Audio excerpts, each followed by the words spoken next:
Umat Tuhan terkasih di dalam Yesus Kristus, saat ini kita diizinkan oleh Tuhan untuk membangun persekutuan yang indah dalam kehidupan sebagai jemaat Tuhan. Segala karya, kerja, dan pelayanan sering memenjarakan kita sehingga kita merasa penat olehnya. Karena itu, biarlah sekarang kita menikmati pemeliharaan Tuhan melalui ibadah saat ini, sehingga kita disegarkan oleh Tuhan, serta beroleh kekuatan untuk kembali menjalani seluruh aktivitas kita karena kasih pertolongan Tuhan. Marilah membawa segenap hati dan hidup kita kepada Tuhan sebagai bejana yang kosong, agar Tuhan berkenan mengisinya dengan air kehidupan. Umat kami undang untuk berdiri dan menyanyikan Besar Anugerah-Mu.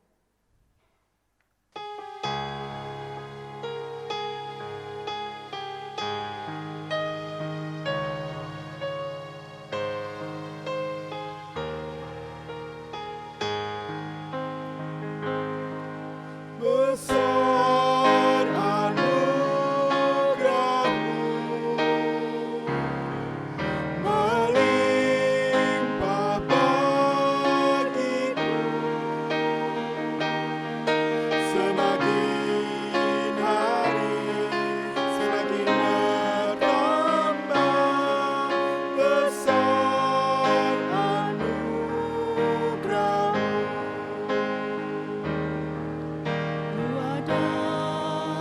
Sebagaimana ku ada,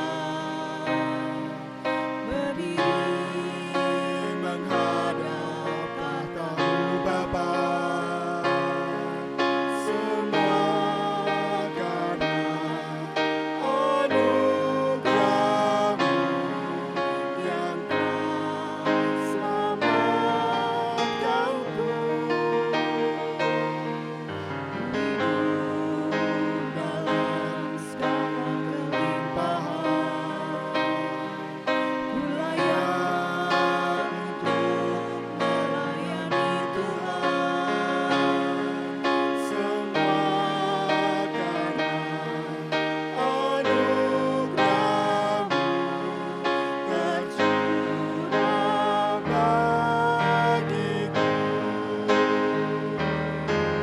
Besar anugerah-Mu,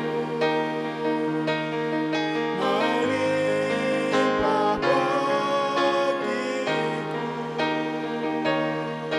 Semakin hari, semakin bertambah. Besar anugerah-Mu. Besar anugerah-Mu, melimpah bagiku. Semakin hari, semakin bertambah. Besar anugerah-Mu.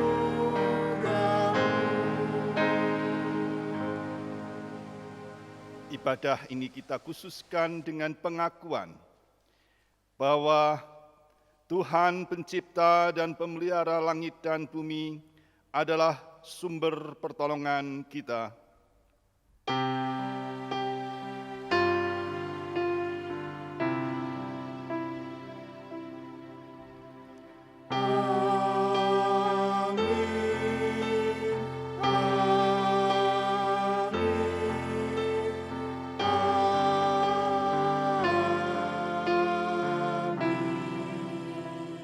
Damai dan kasih Kristus beserta saudara.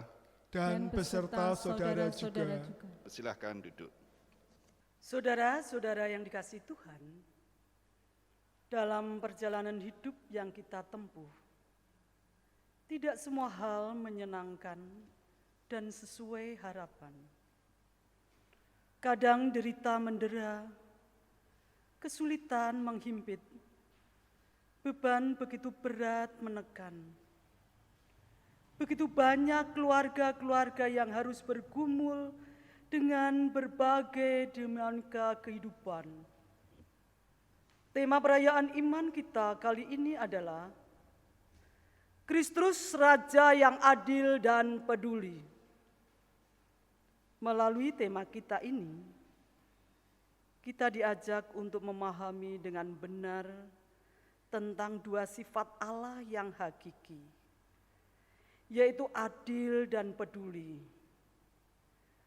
Keadilan Kristus yang sejati adalah keadilan yang mewujud, bukan keadilan yang dimiliki penguasa dan umat harus menerima begitu saja.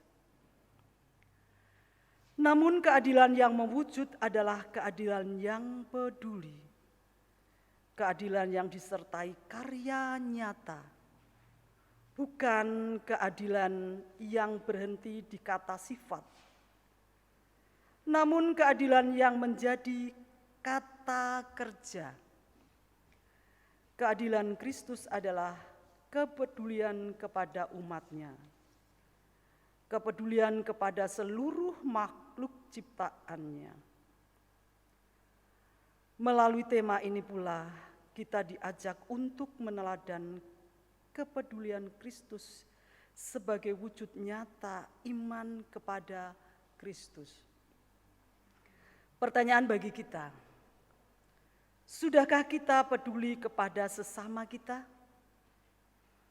Terlebih kepada sesama kita yang tersisihkan, terpinggirkan, terabaikan.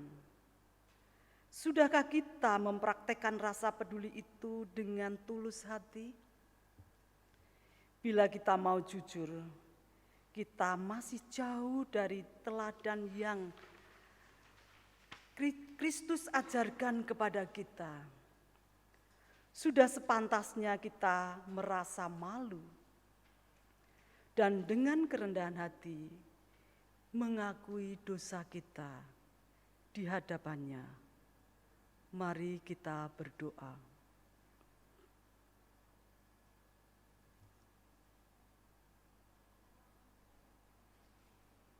Ya Tuhan Allah kami menyadari kami adalah umat ciptaan-Mu yang selalu mengedepankan ego kami di atas segalanya. Kepedulian kepada sesama kami seringkali hanya berhenti di mulut kami saja, tanpa ada tindakan nyata. Ampunilah kami dan ajar kami lebih peduli kepada sesama kami. Amin.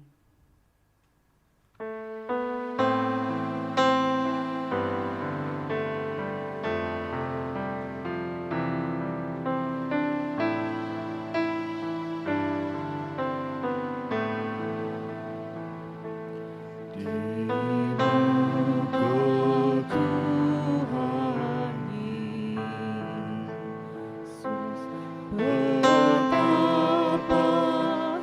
indah diri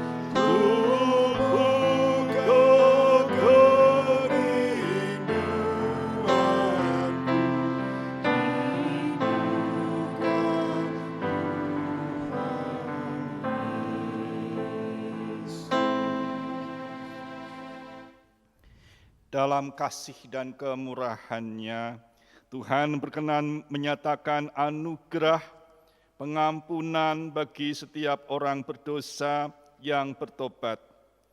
Inilah berita anugerah itu. Sebab beginilah firman Tuhan Allah, dengan sesungguhnya aku sendiri akan memperhatikan domba-dombaku dan akan mencarinya. Seperti seorang gembala mencari dombanya pada waktu domba itu tercerai dari kawanan dombanya. Begitulah aku akan mencari domba-dombaku dan aku akan menyelamatkan mereka dari segala tempat kemana mereka diserahkan pada hari berkabut dan hari kegelapan. Yeskel 34 ayat 11 sampai dengan 12. Syukur kepada Allah atas kasih dan anugerah-Nya. Kita sambut dengan menyanyikan Kidung Jemaat 432, baitnya yang kedua, jika padaku ditanyakan.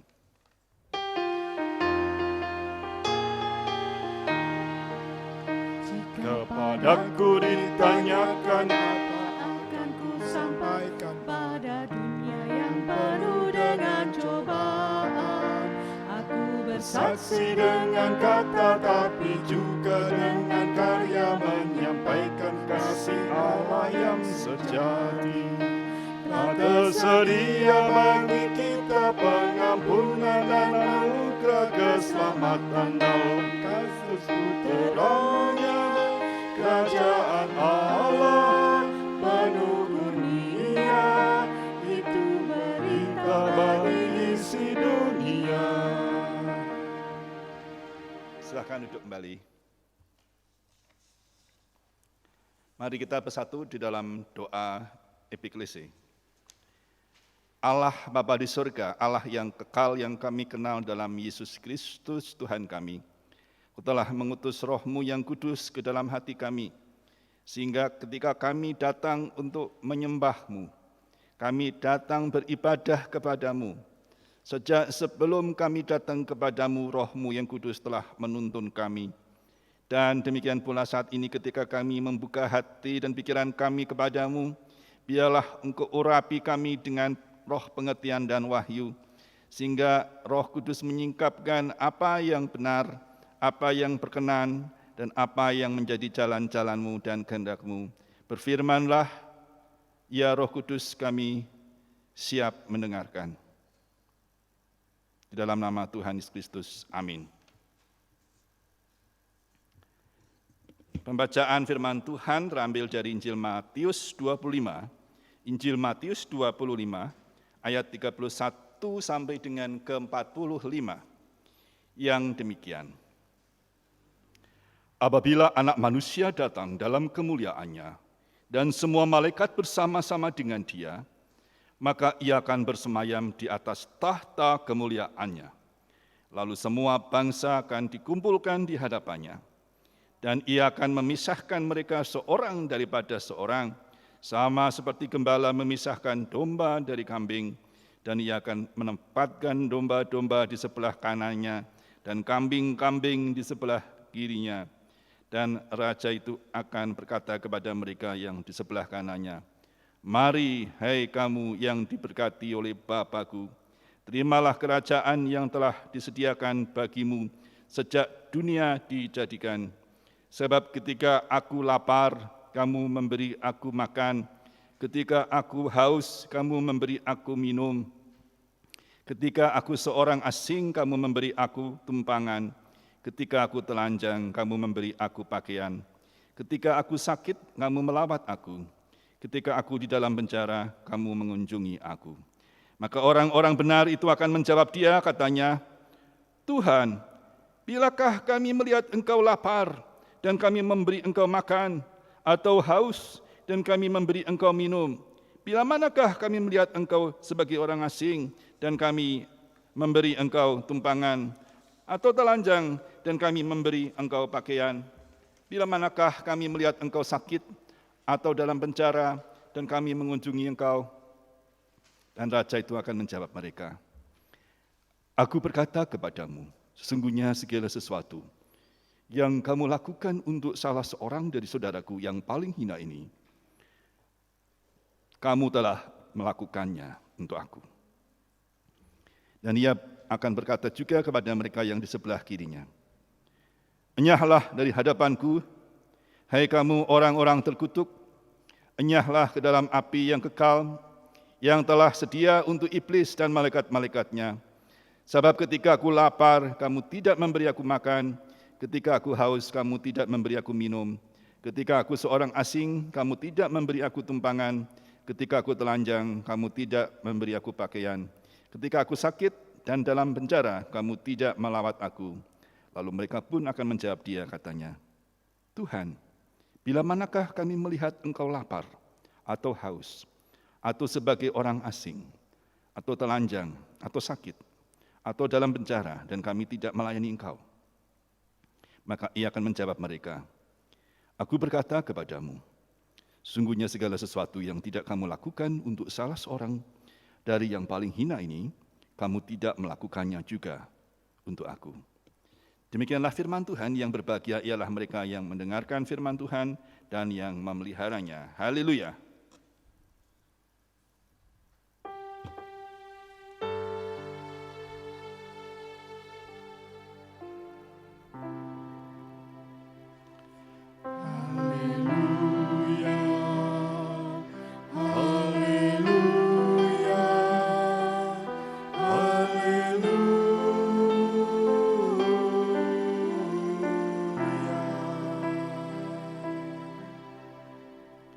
Saudara-saudara yang dikasihi Tuhan Yesus, dimanapun saudara berada, ketahuilah bahwa Tuhan tetap sama dahulu, sekarang, sampai selama-lamanya. Dialah Raja di atas segala raja.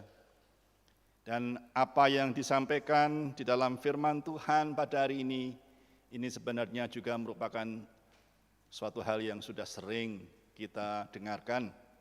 Bahkan ini barangkali merupakan salah satu dari bacaan yang paling populer sebagai bahan bacaan di lingkungan gereja-gereja Kristen Jawa. Ini Matius 25, terutama ayat-ayat ini. Nah, saudara-saudara yang dikasihi Tuhan, seringkali kita diingatkan bahwa orang-orang yang lemah, yang terasing, orang-orang yang miskin, adalah orang-orang yang menjadi perhatian dari Allah. Oleh karena itu, pada hari ini saya tidak akan mengulang-ulang lagi. Tentu kita diingatkan, tetapi ada satu hal yang lebih saya soroti, yaitu ketika dalam pemahaman ini digunakan gambaran tentang seorang raja. Dan di dalam kerajaan itu tentu adalah kerajaan yang dimaksud adalah kerajaan Allah, di mana sang raja itu adalah Allah sendiri. Nah, ini mengingatkan kembali tentang bagaimana hubungan antara Tuhan dengan umat manusia. Umat manusia, agama-agama secara umum memang meyakini bahwa Allah, Sang Pencipta itu adalah raja, dan kita manusia ini adalah sebaliknya. Sebaliknya berarti apa? Biasanya kalau raja itu lawannya adalah hamba. Ya, rakyat, tapi dalam sistem kerajaan, rakyat itu adalah hamba. Karena harus tunduk pada raja. Tunduk sepenuhnya, bahkan dia menjadi milik raja. Oleh karena itu kita bisa memahami bahwa di dalam perjanjian lama ketika kerajaan Israel itu dipersempit dengan kerajaan dari Raja Israel, seorang manusia dari zaman Saul dan seterusnya, itu sangat menyakitkan hati Allah. Karena Allah mengatakan kepada Samuel bahwa sebenarnya yang ditolak itu bukan Samuel, yang ditolak bukan Allah, yang ditolak itu bukan pimpinan manusia yang menjadi wakil Allah, yaitu imam atau hakim-hakim atau Nabi Samuel, tapi yang ditolak adalah Allah sendiri. Karena apa? Karena Allah itu menggunakan orang yang sederhana. Seorang nabi, Samuel, dia tidak punya istana, dia tidak punya pasukan, dia tidak punya kemegahan. Dia pakai untuk menyampaikan kehendak Allah, kepemimpinan Allah dan hukuman-hukuman Allah melalui seorang hakim. Dan dapat dikatakan Samuel adalah hakim yang terakhir. Tapi mereka tidak puas, mereka ingin untuk bisa memuja seorang manusia. Mereka ingin untuk bisa memuliakan seorang manusia, sebagaimana bangsa-bangsa lain yang memiliki istana dan kekayaan, memiliki pasukan, memiliki kemegahan, kehormatan, dan mereka menuntut untuk memiliki raja. Nah, saudara-saudara, akhirnya apa yang terjadi? Ketika Allah mengabulkan permintaan mereka, Ia mengingatkan bahwa mereka akan sengsara oleh raja itu. Karena anak-anak mereka akan harus diambil oleh raja. Putri-putrinya jadi juru rempah-rempah. Anak-anak laki mereka akan bekerja di medan pertempuran dan akan mengasah senjata. Dan segala hasil panen yang terbaik akan menjadi milik raja, 10% adalah milik raja, kemudian juga segala hasil ternak yang pertama itu akan menjadi milik raja, artinya yang paling baik itulah milik raja. Kalau kita punya koleksi buah-buahan atau koleksi tanaman hias atau koleksi ternak, yang paling bagus gitu kita ambil sendiri biasanya kan. Ini harus diberikan kepada raja. Mereka tetap mengatakan, kami mau raja, kami mau raja. Dan benar, tidak ada seorang pun raja yang sempurna. Ada beberapa raja yang baik seperti Daud, seperti Hizkia, seperti ada beberapa, ya, Yosia dan sebagainya. Tetapi mereka banyak kelemahan dan akhirnya semua raja-raja Israel, bahkan juga raja-raja Yehuda, raja-raja Israel apalagi, itu semuanya pada akhirnya berbuat jahat. Sehingga mengakibatkan penghukuman bagi bangsa Israel yang terbuang, yang akhirnya dijajah oleh bangsa lain. Nah, saudara-saudara yang dikasihi Tuhan, sebenarnya tema itu bukan hanya masalah kerajaan, tetapi itu sebenarnya adalah di mana pusat perhatian, pusat kemasyuran, pusat penundukan diri, pusat kemuliaan itu pada manusia. Oleh sebab itu sepanjang sejarah kesaksian Alkitab, itu kita bisa lihat bahwa yang meninggikan diri itu pasti akan direndahkan. Adam dan Hawa ingin menjadi seperti Allah, dia dibuang dari tanah yang penuh kelimpahan di Taman Firdaus. Kita mengingat Musa. Musa adalah tokoh yang dimuliakan luar biasa. Karena dialah yang membebaskan bangsa Israel keluar dari tanah Mesir untuk menuju ke tanah perjanjian di Kanaan. Tapi apakah Musa berhasil sampai ke tanah Kanaan? Tidak. Bisakah dibayangkan Musa itu, ayo kamu saya bawa ke tanah yang dijanjikan Tuhan, berlimpah susu dan madu. Aku akan membawa kamu keluar. Kami akan dijajah, nanti kami akan dikejar, kami akan dibunuh. Tuhan beserta dengan kita, ayo keluar. Lalu Musa itu melawan Raja Firaun dan pasukannya. Musa melawan lautan yang menghalangi di jalan dibelah. Musa melawan teriknya matahari dan mendatangkan air dan mendatangkan burung puyuh serta roti mana. Kelaparan, kemiskinan tidak menjadi masalah. Musa mengalahkan sesama bangsanya sendiri yang memberontak melawan dia. Banyak orang-orang yang memberontak melawan dia di tengah perjalanan dan Musa selalu menang. Tetapi Musa enggak sampai ke tempat perjanjian. Ketika mau sampai, ia jatuh gara-gara apa? Gara-gara kesombongan. Ia mengatakan ketika mereka minta air, aku akan mengambilkan air untukmu. Batu dipukulkan dan keluar air. Kesombongan dirinya muncul. Disitulah kemudian Allah murka, ia tidak boleh masuk ke tanah perjanjian. Bayangkan kalau misalnya saya mengatakan, ini misalnya dan saya percaya tidak terjadi. Misalnya saya mengatakan, ayo kita ke tanah perjanjian di surga, saya ajarkan jalannya. Lalu saudara-saudara semua masuk, saya enggak ikut. Seperti itulah Musa. Dan direndahkan sedemikian rupa. Sudah bisa melihat, enggak usah melihat yang jahat-jahat, yang jahat begitu banyak, yang baik-baik saja. Ketika dimuliakan, dia direndahkan. Saudara melihat siapa lagi ya? Contohnya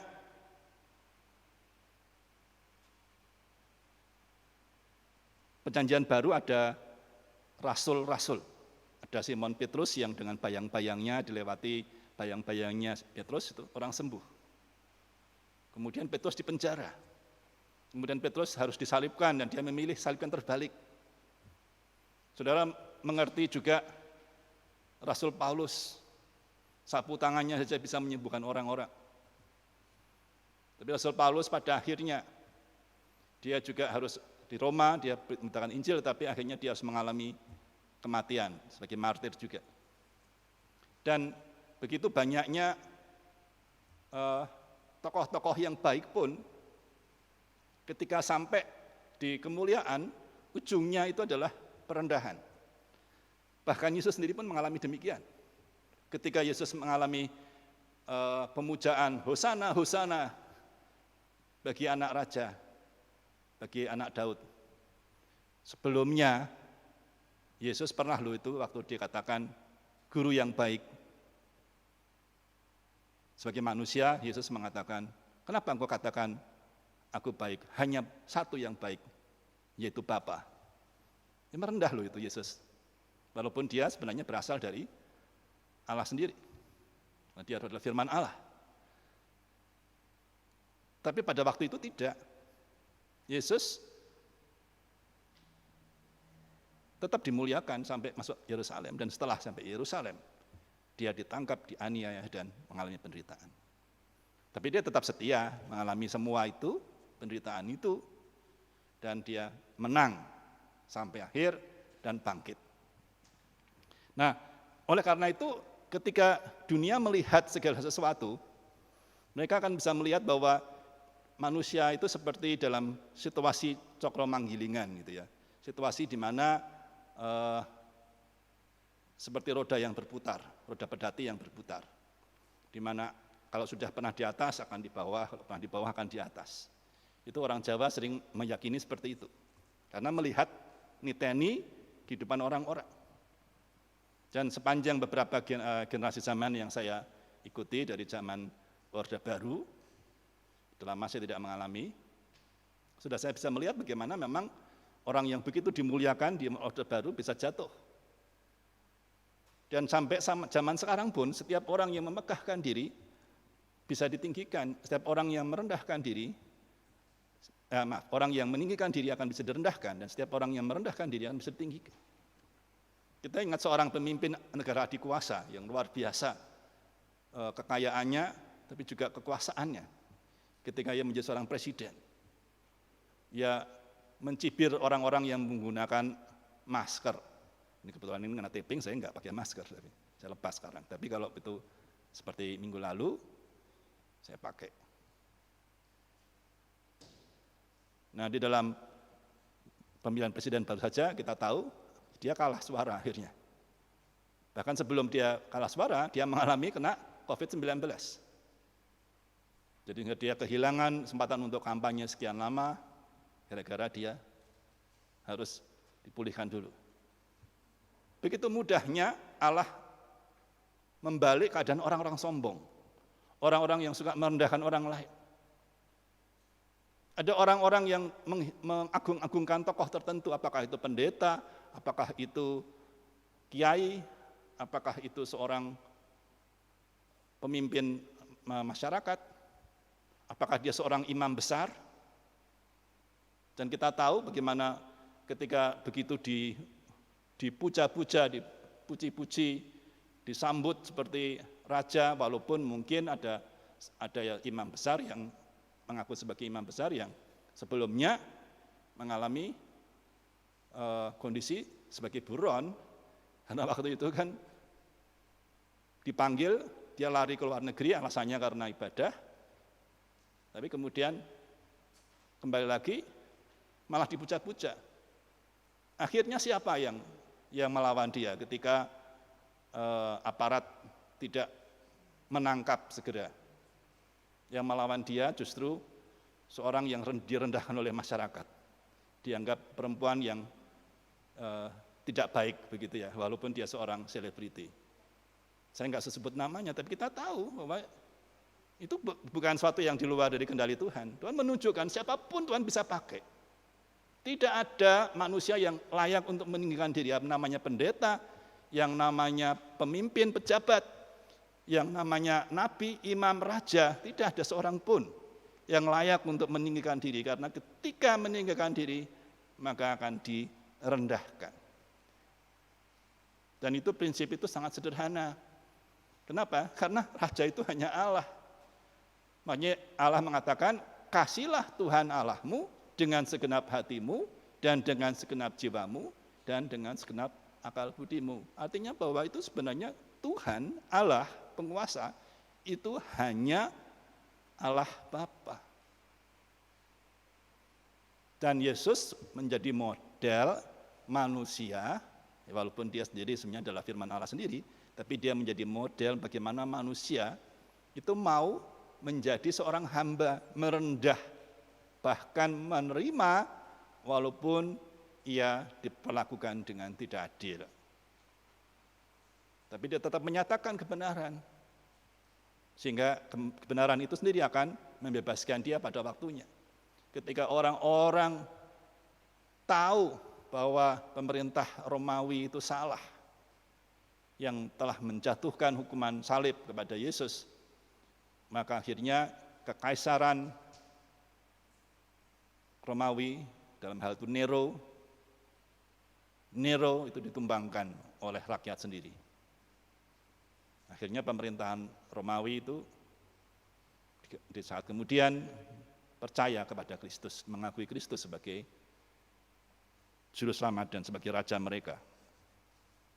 Saudara-saudara yang dikasihi Tuhan, kalau kita perhatikan apa yang ada di dalam firman Tuhan di sini, Yesus memberikan gambaran bahwa sang raja itu menyatakan diri kepada orang-orang yang justru tidak punya apa-apa. Dia tidak punya kerajaan, dia tidak punya kedudukan sebagai pemimpin agama atau sebagai pemimpin politik. Dia tidak punya kekuasaan dalam arti ekonomi. Bahkan mungkin baju aja dia nggak punya. Tempat tinggal aja dia nggak punya. Itu menunjukkan bahwa siapakah raja itu? Raja itu adalah sebenarnya pemilik cinta kasih.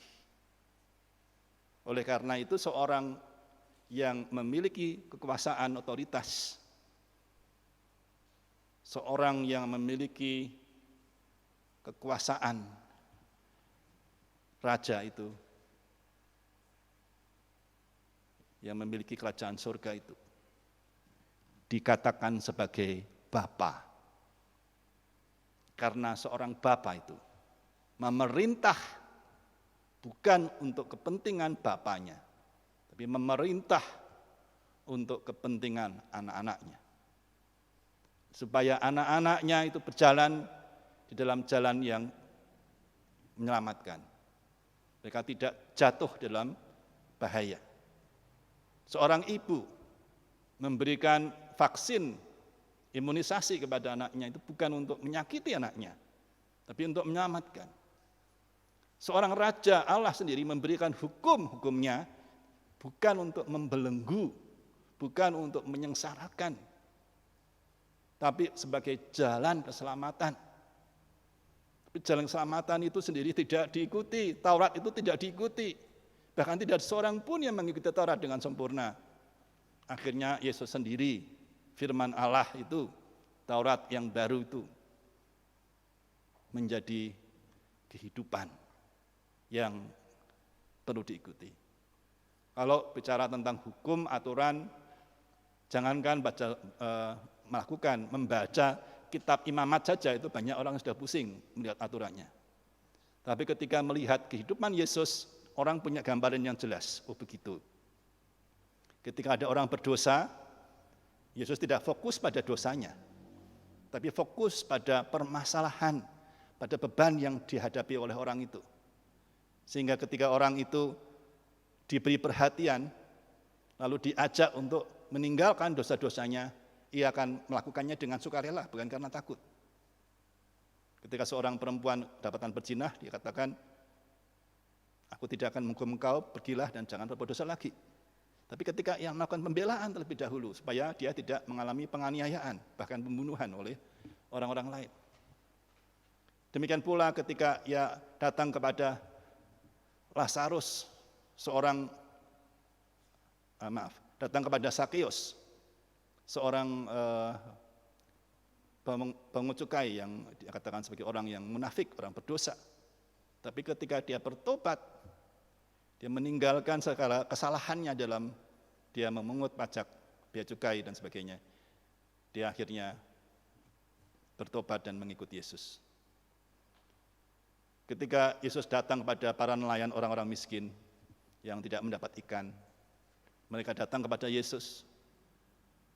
Mereka melihat kehidupan dan mereka mengikutinya. Saudara yang dikasihi Tuhan,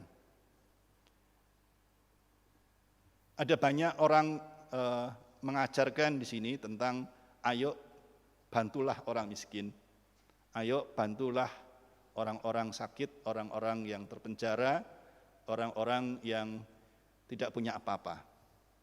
Dan itu tidak salah. Tapi saya mengajak di sini untuk kita melihat lebih dalam lagi.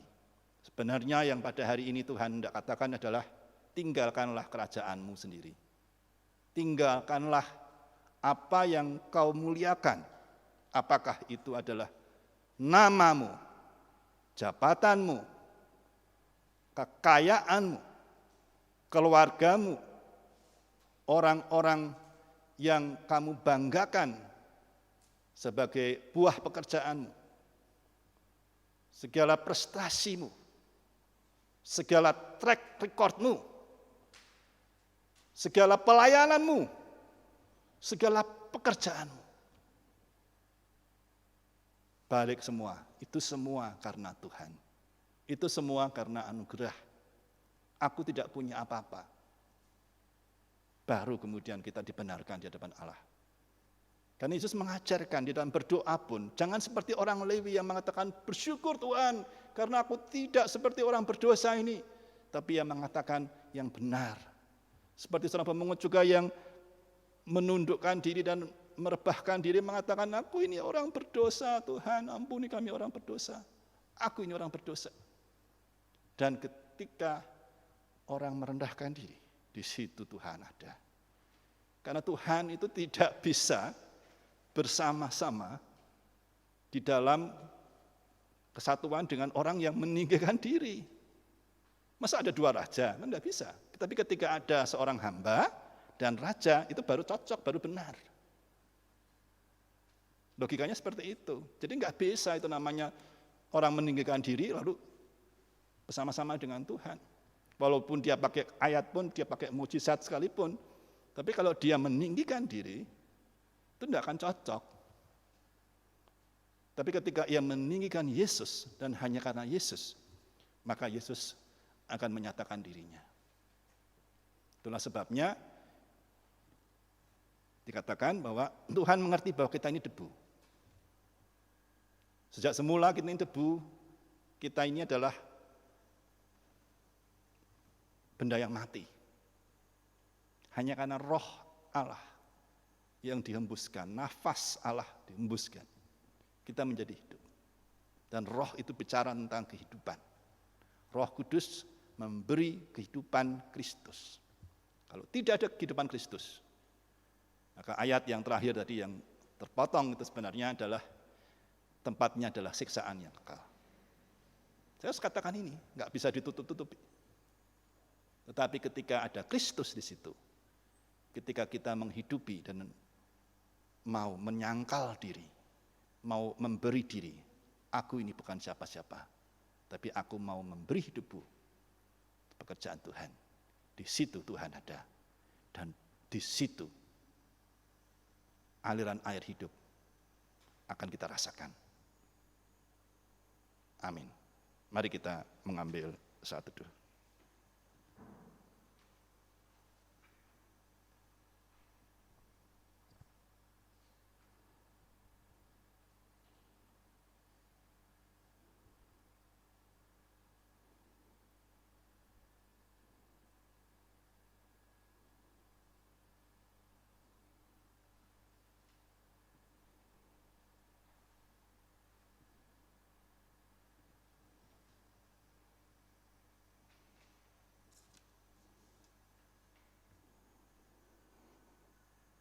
Mari kita berdoa.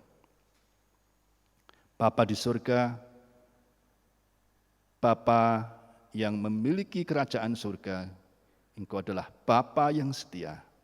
Biarlah kami tidak menjadi anak durhaka Tuhan, biarlah kami tidak menjadi anak yang hilang, tetapi kami tetap tinggal di dalam rumah Bapa, yaitu khususnya di dalam kerajaan surga, di mana kami merasakan kehadiran-Mu ketika Engkau memerintah hidup kami dan kami menurutinya.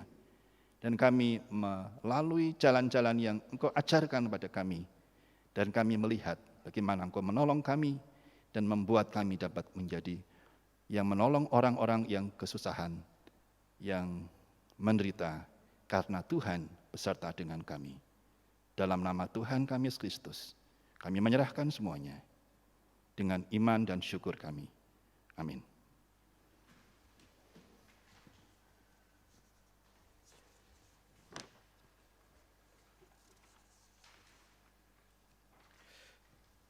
Umat kami undang bangkit berdiri. Bersama umat Tuhan di segala tempat dan waktu, kita menyatakan kembali pengakuan iman kita menurut pengakuan iman Rasuli. Aku percaya kepada Allah Bapa yang Maha Kuasa, Khalik langit dan bumi. Dan kepada Yesus Kristus, anak yang tunggal Tuhan kita, yang dikandung daripada Roh Kudus, lahir dari anak darah Maria, yang menderita di bawah pemerintahan Pontius Pilatus, disalibkan, mati dan dikuburkan, turun ke dalam kerajaan maut. Pada hari yang ketiga bangkit pula di antara orang mati, naik ke surga, duduk sebelah kanan Allah Bapa yang Maha Kuasa, dan akan datang dari sana untuk menghakimi orang yang hidup dan yang mati. Aku percaya kepada Roh Kudus, gereja yang kudus dan am, persekutuan orang kudus, pengampunan dosa, kebangkitan daging, dan hidup yang kekal.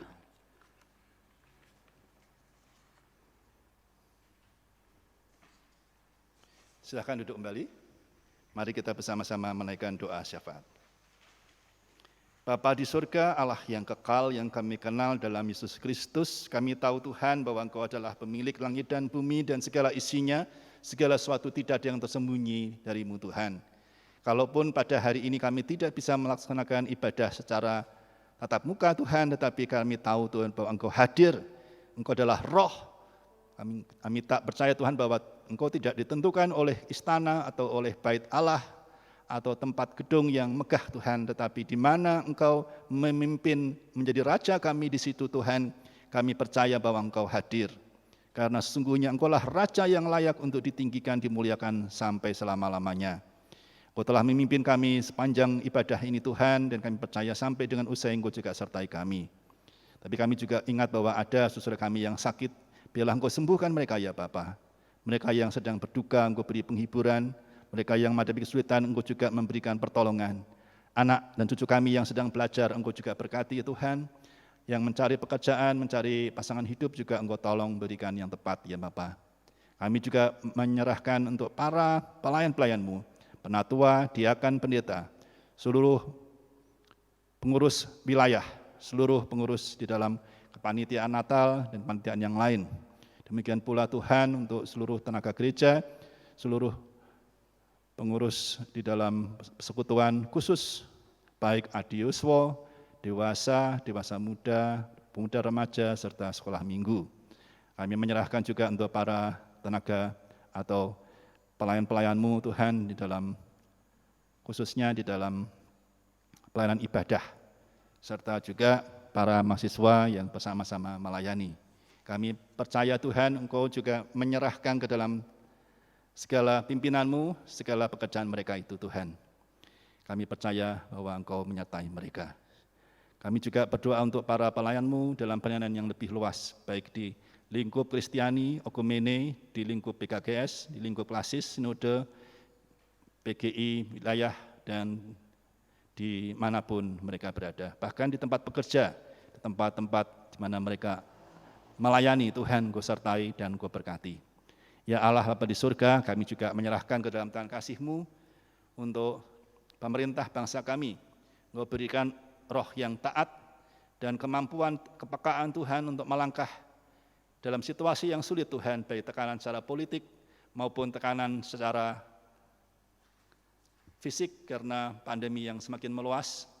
Engkau Tuhan yang memberikan roh keteladanan bagi para pemimpin, termasuk pemimpin agama, untuk bisa taat pada protokol kesehatan, untuk bisa melakukan perjalanan atau kegiatan di dalam ketaatan pada apa yang setelah digariskan.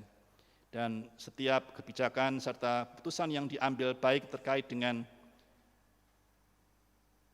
untuk mensejahterakan bangsa kami, untuk melaksanakan segala program untuk keadilan, kebenaran, dan kesejahteraan bangsa kami. Engkau berikan kemampuan bagi para pemimpin kami dari pusat sampai dengan pelosok. Demikian pula Tuhan untuk para gugus tugas COVID-19, para medis, dokter, semua tenaga medis yang lain Tuhan, Engkau berkati dengan kemampuan dan perlindungan supaya dapat melaksanakan tugas dengan kekuatan dan hikmah dari-Mu Tuhan. Dan jauhkanlah dari segala yang jahat, dan Engkau pulihkan bangsa kami segera dari wabah penyakit ini.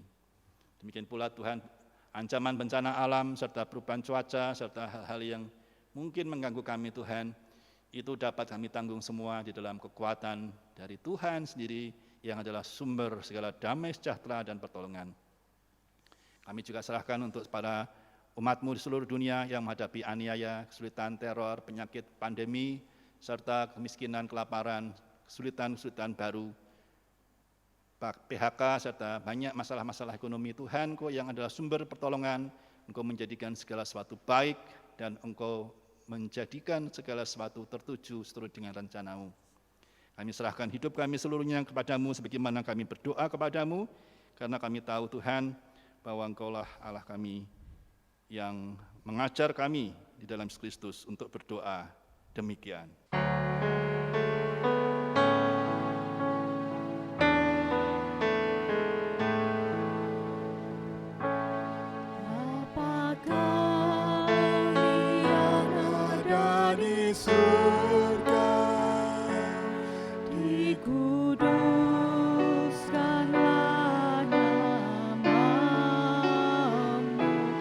Datanglah kerajaan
Saudara-saudara yang dikasihi Tuhan, marilah kita mengucap syukur atas cinta kasih dan pengorbanan Allah dalam hidup kita melalui persembahan yang kita kumpulkan bersama.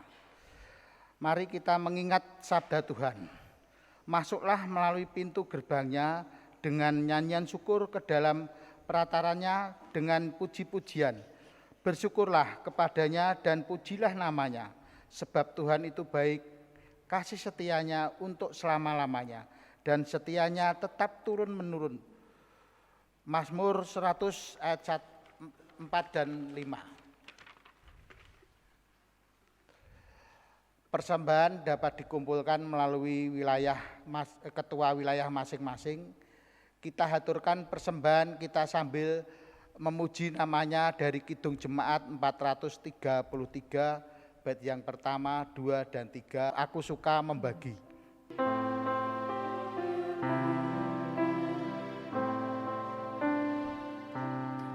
Aku suka membagi pada orang tak punya, agar Tuhan dipuji tiap orang di dunia. Pun kepada Tuhanku ku beri persembahan, tangan kiri tak tahu apalah ku yang kanan. Janda miskin pun layak bersama syukurnya, memberi lebih banyak daripada yang kaya. Mari kita bawa persembahan kita di dalam doa saya antarkan. Bapa kami yang di surga, sungguh kami bersyukur bila di kesempatan minggu pagi indah ini Engkau memberikan kesempatan kepada kami untuk mengucap syukur. Persembahan syukur yang sudah kami persiapkan ini, baik persembahan mingguan, persembahan bulanan, ataupun persembahan mingguan mirunggan lainnya. Kami sadar tidak pernah bisa sepadan dengan berkat-berkat yang tercurah kepada kami setiap hari. Namun demikian kami percaya Engkau akan menerimanya, sehingga persembahan yang terkumpul nantinya bisa menjadi sarana pelebaran kerajaan-Mu di tengah-tengah kami.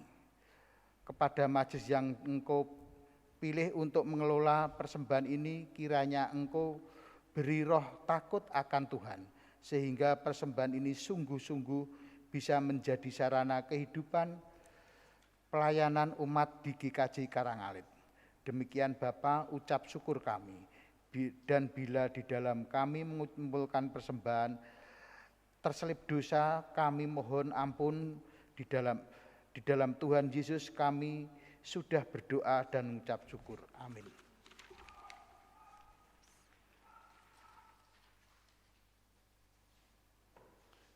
Umat kami undang untuk bangkit berdiri. Mari kita kembali kepada tugas pelayanan kita di tengah-tengah dunia, sambil memberitakan kepada dunia bahwa Allah mencintai dunia dan seisinya. Kristus mencintai saudara dan memanggil saudara untuk mengabarkan dan membagikan karya keselamatan Allah bagi dunia. Pandanglah salib Kristus. Kami akan memandang salibnya. Pandanglah cinta kasih-Nya. Kami akan mewartakan cinta kasih dan karya perdamaiannya kepada dunia. Arahkanlah hatimu kepada Tuhan. Kami mengarahkan hati kami kepada Tuhan. Jadilah saksi Kristus. Kami siap sedia menjadi saksinya, Terpujilah Tuhan. kini dan selamanya. Tuhan memberkati saudara dan melindungi saudara. Tuhan menyinari saudara dengan wajah-Nya dan memberi saudara kasih karunia. Tuhan menghadapkan wajah-Nya kepada saudara dan memberi saudara damai sejahtera. Amin. Mari kita tutup dengan menyanyikan Kidung Jemaat 278 bait pertama dan ketiga, Bila Sangkakala Menggegap.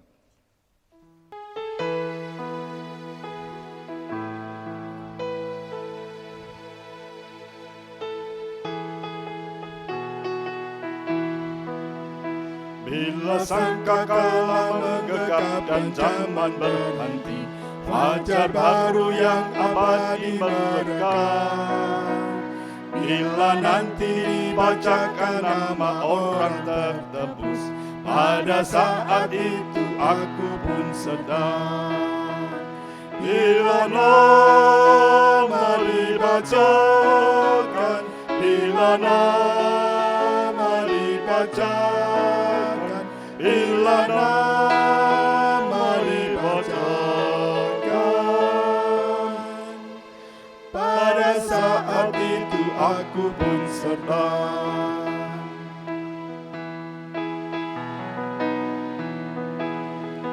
Dari pagi hingga malam mari kita bekerja, mewartakan kasih Tuhan yang mesra. Bila dunia berakhir dan tugasku selesai, dan di rumah Tuhan aku pun serta. Bila nama dibacakan, bila nama dibacakan, bila nama dibacakan, pada saat itu aku pun